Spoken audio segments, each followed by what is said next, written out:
સાંતલપુર તાલુકાના જાખોત્રા ગામે લોકો ટેન્કરમાં પાણીની લૂંટ કરતા હોય તેવા દ્રશ્યો સર્જાયા હતા। પાટણ જિલ્લામાં નળ સે જલના ધજાગરા, જેમાં ટેન્કર મુક્ત ગુજરાતના ગામડાઓમાં ટેન્કર રાજના દ્રશ્યો જોવા મળ્યા હતા। જેમાં પાટણ જિલ્લાના સાંતલપુર તાલુકાના જાખોત્રામાં તંત્રના ગાલ પર તમાચો જેવો દ્રશ્યો જોવા મળ્યા હતા અને જાખોત્રા ગામે લોકો ટેન્કરમાં પાણીની લૂંટ કરતા હોય તેવા દ્રશ્યો જોવા મળ્યા હતા। જેમાં જાખોત્રા ગામે પીવાના પાણીની વિકરાળ સમસ્યા સર્જાઈ છે।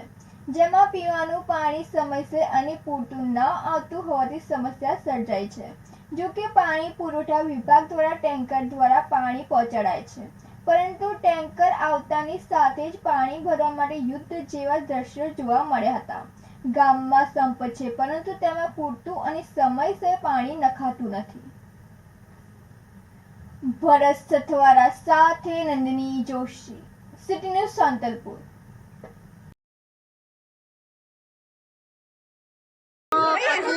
પાણી નથી, અમારે પાણીની તકલીફ છે। હવે તમે કહો તો અમે છોકરો કેમ ભણાવીએ, અમે પાણી કેમ ભરીએ, તો અમને કહો તો અમે કહો તો પાણીની વ્યવસ્થા કરી દો અને નકા પછી અમે ચક ભાગી જઈએ, બરાબર ને? હા, અમારે કાંઈ જોતું નથી, પાણીનું જોઈએ, પાણી જો એટલે બસ અમારે કાંઈ જોતું નથી। પાણી વગર અમે શું કરીએ મારા ભાઈ? પાણીથી અમારા પગ પોગો પાણી, અમારે આમાં રહેવું કેમ મારા ભાઈ? બોલો હાલો, અમારા ગામમાં પાણી નથી, પાણીની તકલીફ છે, પાણી મૂકી જાય, બીજું કોઈ નથી, બરાબર છે? પછી વાળા છે, પાણી નથી અમારામાં, નાવું ધોવું કેમ? નાવું ધોવું, આ ભણાવવામાં છોકરા કેમ કરી માંથી ભણાવાય?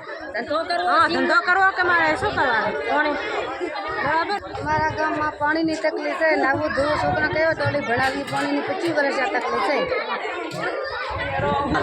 અમારા ગામમાં પાણીની બહુ જ તકલીફ છે।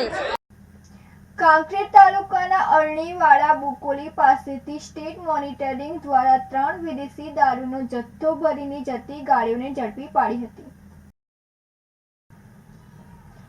ડીસા તાલુકાના મુડેરાથી કાંકરેજ તાલુકાના અરણીવાડા બુકોલી પાસેથી સ્ટેટ મોનિટરિંગ સેલ દ્વારા 3 વિદેશી દારૂનો જથ્થો ભરીને જતી ગાડીઓમાંથી મોટી માત્રામાં વિદેશી દારૂનો જથ્થો જપ્ત કરી 4 ઈસમોની અટકાયત કરી કાયદેસરની કાર્યવાહી હાથ ધરવામાં આવી હતી।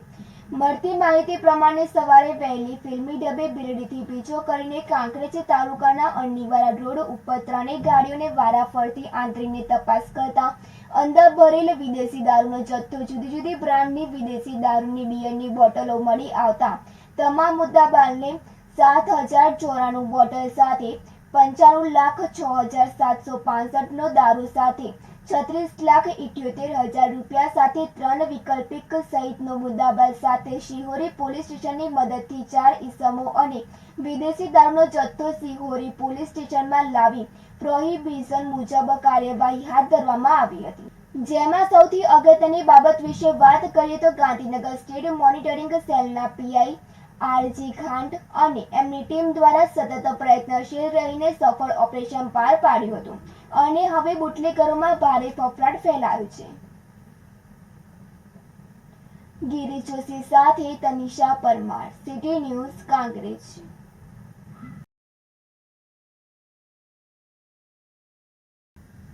ચાણસ્મા ખાતે બ્રહ્મ સમાજના સ્મશાન ભૂમિ ખાતે સ્વ મિતેશ વ્યાસના સ્મરણાર્થે પાટણ જિલ્લા પત્રકાર એકતા પરિષદ દ્વારા વૃક્ષારોપણ કરી શ્રદ્ધાંજલિ અર્પણ કરી હતી। ચાણસ્મા ખાતે બ્રહ્મ સમાજના સ્મશાન ભૂમિ ખાતે સ્વર્ગીય મિતેશ વ્યાસના સ્મરણાર્થે પાટણ જિલ્લાના પત્રકાર એકતા પરિષદ દ્વારા વૃક્ષારોપણ કરી શ્રદ્ધાંજલિ અર્પણ કરવામાં આવી હતી। ચાણસ્માના પત્રકાર મિતેશ વ્યાસનું હાર્ટ એટેક આવતા દુઃખદ અવસાન થયું હતું, ત્યારે સમગ્ર પત્રકાર આલમમાં શોકની લાગણી ફેલાઈ હતી।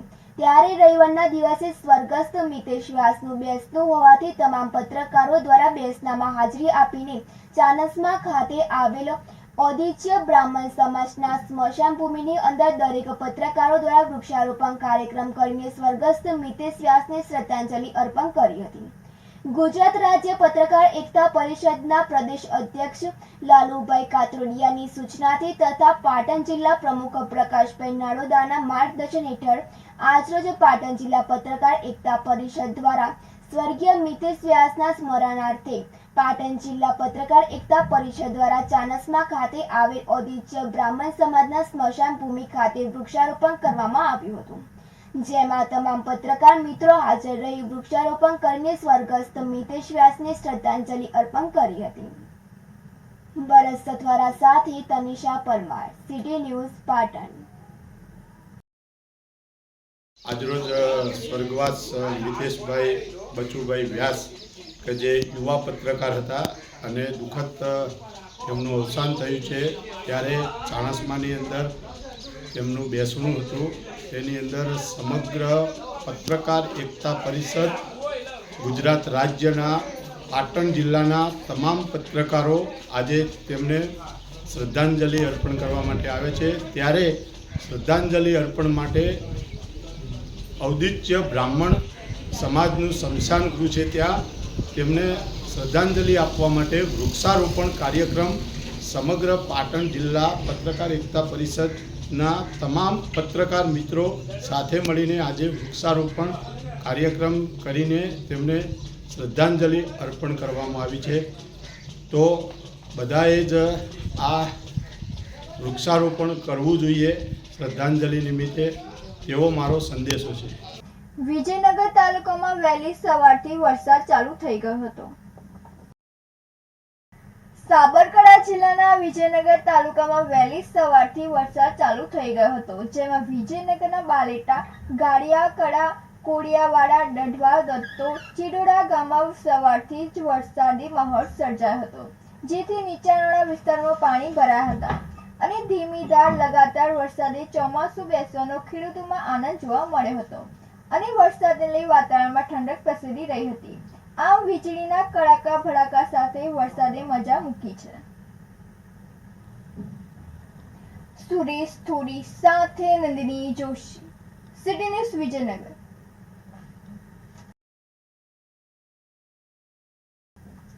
કુવેતમાં ગેરકાયદેસર રીતે રહેનારા લોકો પર કુવેત પોલીસ દ્વારા અટકાયત કરવામાં આવી હતી.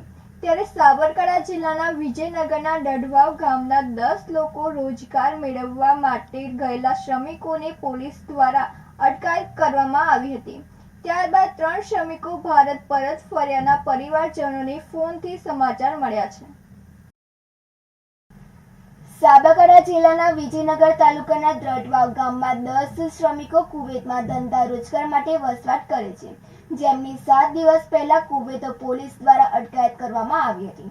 જોકે કુવેતની 12મી જૂનના રોજ એક ઇમારતમાં આગ લાગી હતી, જેમાં એક જ ઇમારતમાં ભારતીય શ્રમિકો રહેતા હતા. કુવેતની પોલીસે તપાસ કરવામાં આવી હતી, જેમાં ગુજરાતીઓ ગેરકાયદેસર રહેતા હોવાનું બહાર આવ્યું છે.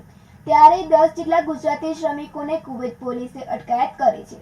કુવેત સુરક્ષા દળે શ્રમિકોના મોબાઈલ જપ્ત કર્યા હોવાનો પરિવારે આક્ષેપો કરવામાં આવ્યા છે.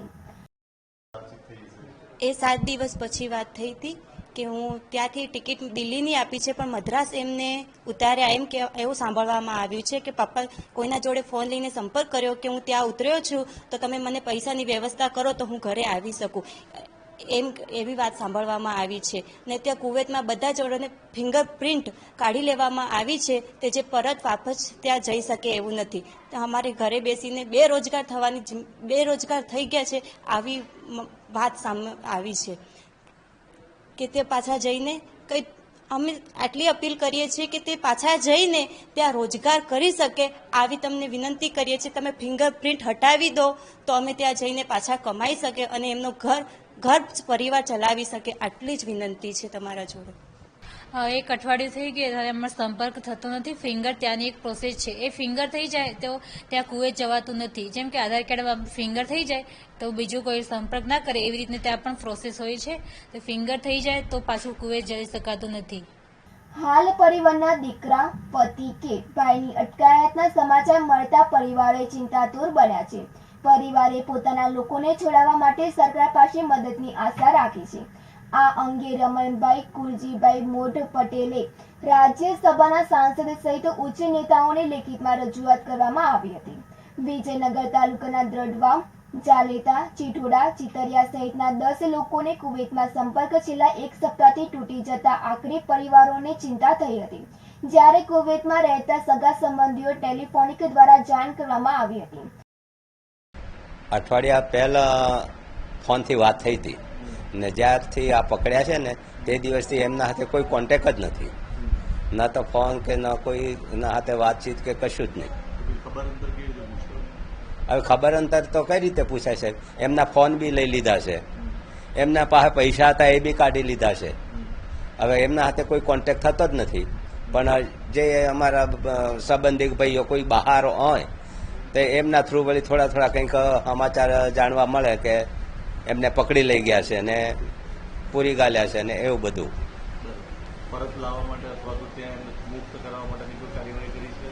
કાર્યવાહી તો હવે રમીલાબેનને વાત કરી છે, પછી કાલે રૂબરૂ બી ગયા હતા રમીલાબેન પાસે, પણ હવે કઈ કાર્યવાહી થઈ એવું લાગતું નહીં. ના. હવે આજે તો શું કરે, લગભગ બધાને હવે કાઢી જ દેવાના છે એમ. એટલે વિદેશ મંત્રાલયમાં રજૂઆત કરવાના છો કે આ લોકોને મુક્ત કરવા જોઈએ જો હજુ સુધી મુક્ત ના કર્યા હોય તો?